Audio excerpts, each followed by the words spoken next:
Hello Internet, and welcome to my live reaction for To Your Eternity, chapter 154. When we last left our heroes, Tonari tried to defeat the Fushi puppet to mixed results, ending with her trying to make it to the roof, only to find she was boxed in by the knockers. We sort of left her there to initially go and deal with the old Funa gang, along with Aiko. Aiko is making a break for the teacher's office. Whereas I believe it was Nagisa of the Funa gang, right? Yes, Nagisa decided that they couldn't just leave Tonari there, they had to go and help. I think she maybe doesn't quite realize the scope of the threat, whereas Funa, who wants to just run the fuck away, is well aware. She has much more experience with the knockers and the supernatural in general than her friends. But anyway, they're gonna go try to help Tonari. And meanwhile, shit's getting weird over at Knocker HQ, where I think what happened is Tonari's dad Mizuha's dad dives into the pit with like a gun, I think. Sets off a chain reaction that destroys all the knockers protecting containing the occult club. Fushi, who has created the spare body of, I think it's Sandal, along with a tower, somehow saves Mizuha's dad in a way that didn't quite work out, while also creating a safe space from the knockers. Izumi, or the Izumi knocker, runs towards Mizuha's dad, either developing a genuine love for him, or, you know, the fact that she's in Izumi's body has recreated those loving feelings for him. But she takes a step too far and falls into the pit. Mizuha tries to save her, but Mizuha starts to fall, and then the occult club saves her in what could have been this big, epic moment, but I'm just too confused with all the other moving pieces going on for that bit to really land as well as I think it should, which is a shame. But yeah, a whole lot of stuff happened last time, and I'm only like 70% sure that what I just said was in any way what happened. So with that all being said, let's dive right on into chapter 154, Arrows United. So we open back at school with the Fushi puppet chasing down Tonari. Tonari's increasingly panicked. I love all the blurs and the speed lines. Everything done to set up the fact that this is a threat. Tonari is in danger. And then the Fushi puppet shoots some more blood at Tonari. She jumps out of the way behind a wall and shoots an arrow right into Fushi, or the puppet, as he walks by her. And then she counts up as the puppet rebuilds itself. 1, 2, 3. We see the puppet goes from having its spinal cord out to its body slowly growing. 4, it's almost finished. 5, 6. And with that, the puppet is recreated after 6 seconds. That thing is faster than me. These Janandan arrows can buy me a little time, but it only takes 6 seconds for it to regenerate completely. I only have a few left. Slowing it down doesn't mean anything if I can't beat it. What can I do? And yeah, we see she's down to her last 4 arrows. And she looks forward and she sees she's in a long, straight hallway. A long straightaway. I can't avoid its attacks. So she turns, knocks another arrow, and hits the puppet in the leg, knocking it off balance. But again, it gets right back to regenerating. But actually, so that blast knocked out, or kind of tore up its arm. And so the puppet tears the arm off and throws it at Tonari, letting its blood splatter. She seems to have dodged the most of it, but it's kind of catching up to her. And then it's Aiko to the rescue, with the umbrella she brought from the room where the Funa gang is hiding. That and her poncho save the two of them from a slow death by knocker infestation. And Tonari grabs her hand. Aiko-chan! And Aiko tells her, I brought arrows and a raincoat. Good job even finding me. But Aiko just tells her, I predicted where you'd be using the surveillance cameras. There's some weird things outside too, so we better warn the other survivors. That's Tonari's line. Aiko says, I saw them too. I'll go back and tell everyone. But what are you going to do about that monster, Tonari-san? It didn't look like your arrows were having much effect. Tonari tells her, nope, blowing it up isn't any good. Maybe if there was some way to keep it burning. And then she flashes back to the janitor's closet, I think. Wait, what about that kerosene? Oh no, that was the kerosene that the teacher earlier on today wanted Tonari to bring back to the janitor's closet that led to her finding all the weapons and shit. And then we see the Funa gang, who are here now. Over here, run! And there's something on the floor in front of them, along with the kerosene tank. They already had the thought, it looks like. And they tell Tonari and Aiko to jump! And they jump over it. And then they get is it like a Molotov cocktail or something? But the four of them all throw it at the puppet. Now take this! And the puppet is splashed with it, and then slips over the cloth on the ground, and just burns continuously. Okay, let me take a moment now and just talk about how good some of the tension building in here is. We've seen that all throughout the chapter, I think. With things like the counting bit, as we have this page plus long segment of the puppet rebuilding, the bit where the puppet tears its arm off and throws it at Fushi, or throws it at Tonari, I mean. And we have multiple panels of the arm being thrown, the arm hitting the ground, the blood splashing, it almost hitting Tonari until Aiko comes in to save the day. It's all very tense and very well done. So anyway, carrying on with the same thing with this Molotov cocktail, as, you know, the puppet slowly starts to, we see it splashed, we see it caught up in the cloth. It's the kind of attention to detail also I wish that last chapter had, given, you know, all my issues with how last chapter ended, just being so fucking confusing.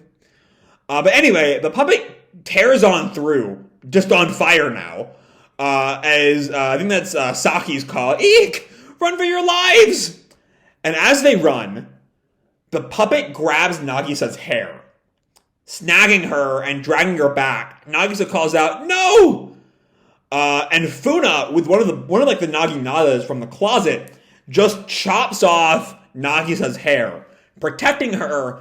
And I imagine in some way, shape, or form, mending their relationship from what it was back when the Funa knocker was in control.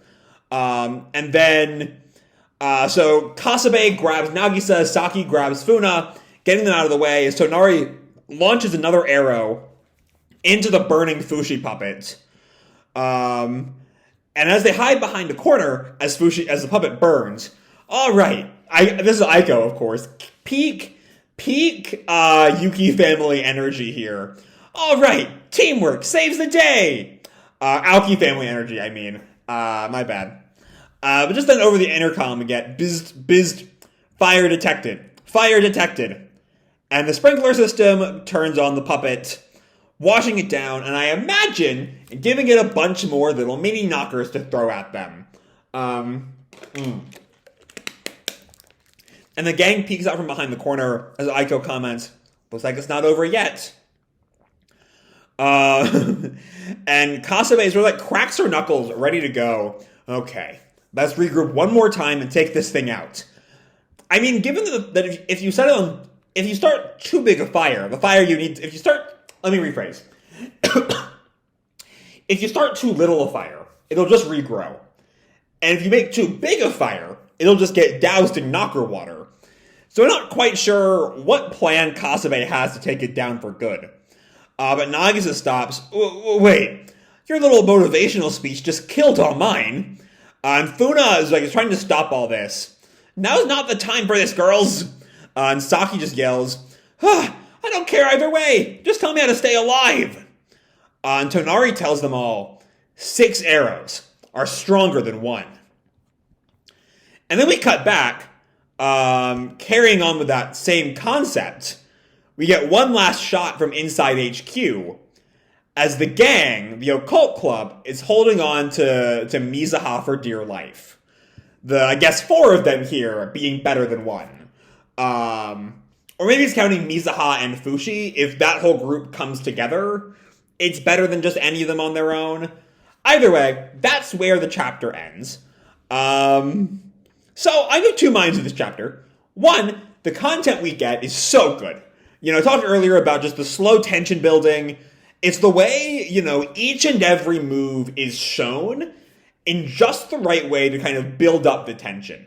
We see Nagisa caught, and it looks like she's done for, with an extra panel of just her. Like you could have potentially done this bit with Nagisa of, Nagisa's caught, and then instantly we cut out this middle panel, and Funa's right there chopping off Nagisa's hair. But that middle panel really ramps up that tension. Ramps up that, oh no, is she fucked? And then there's that sigh of relief as Funa saves her. That's the sort of thing that, like, laying out all of your events in detail can do if it's done well. Which ties into my problem. If this is really a problem with last chapter, and more complaints with this chapter, is that, like, I wanted answers as to whatever the hell happened in the sewers last week. And we did not get that here. That is just 100% not what happened here. I don't know what's going on there still. Though I do love this last page, just like emphasizing the pit Mizuha is over. And I'm actually going to stop for a bit, stop my complaints for not answering any of last chapter's burning questions, and focus on this image. This final image. This isn't really a chapter about Mizuha, so it's kind of, it doesn't quite fit with the rest of the chapter. But how do I put this? This is it's such a good image of Mizuha in general, of Mizuha's state right now. I wish we could actually see the knockers in here to really, really, like, drill that home. Mizuha is, falling. That, the path of the knockers is not a path she should want to be on. And her only real hope is those 4 middle schoolers holding on to her for dear life. So tiny amidst the vastness of the void there.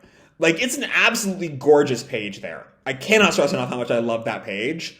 Even if I just really, really wish we had more answers as to what was going on over there. Maybe we'll get that next week. So this website does not say there is a 154 part 2, but Comixology does. So I'm assuming there will be a part 2 next week. At first I thought it was going to be 155 immediately next week, which is what this website says. But Comixology is saying 154.2 and or 0.5, depending on your readings, will be out on the 1st of February, I do believe. Yeah, 1st of February. So yeah, it won't be long till we get that, which will hopefully finally provide those answers as to whatever the fuck happened last chapter. But anyway, this chapter is just incredible. I thought generally the whole school storyline, this whole fight has been really good. I commented on my base 153 review how good the tension was building up to that moment with the sprinklers. And that tension building is on full display here. It's so good. It's so fucking good. This is full on, high quality action storytelling here, which is not normally To Your Eternity's thing a lot of the time, especially in the present era. We haven't really had a big action showcase like this since, like, Memori, I think. Maybe we've had one or two. Like, we had some bits when the Funa knocker tried to come for Satoru. But that was hardly a big action section like this is. And it's just damn good. It is just damn good. Like, Oima isn't really a writer who's well known for her action bits. She's very much a character writer, with both this and with Silent Voice. But, like, with shit like this chapter, she could be if she wanted to. So yeah, top tier action here. And of course, that stunning final image of the gang holding up Mizuha, which is kind of which is only, like, tangentially thematically related to the actual plot of the chapter, but it still is good. It's still just a good fucking image. So yeah, all in all, good fucking time all around. So I'm going to leave this video off here. Hope you'll enjoy the chapter and the video itself. If you did, feel free to drop me a like or subscribe or, do whatever makes you happy, And as always, your life is your own, okay? Bye!